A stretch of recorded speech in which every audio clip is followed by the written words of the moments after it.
Hi, I'm Bo with Karcher, and I'm here today to talk to you about how to operate and maintain your Chariot 3 iExtract 26 Duo. To begin using your Chariot 3 iExtract 26 Duo, unplug it from the charger. If you have an onboard charger, be sure you store the cord properly.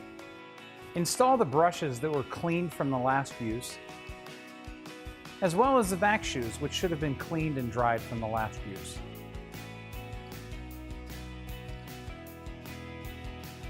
Fill the solution tank and measure and dilute your detergent correctly. You're now ready to transport to the cleaning area.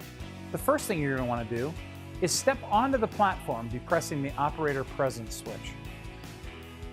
Turn the key on. Select the correct transport speed on the easy dial. Depress either forward or reverse. Depress the yellow foot pedal. This will control your speed. Once you're at the area you need to clean, you want to select the correct cleaning mode. Once you're finished cleaning, it's time to empty the recovery tank and solution, being sure to rinse it thoroughly. One great tip is to use a bowl brush to scrub into corners and really make sure that your recovery tank is clean. Make sure you empty out the solution tank as well, so detergents don't have any ability to coagulate inside the system.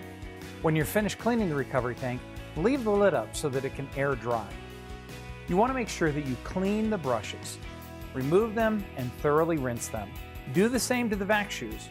Release them from the mounts, separate the vac shoes, and rinse both the vac shoe and the vac chamber thoroughly.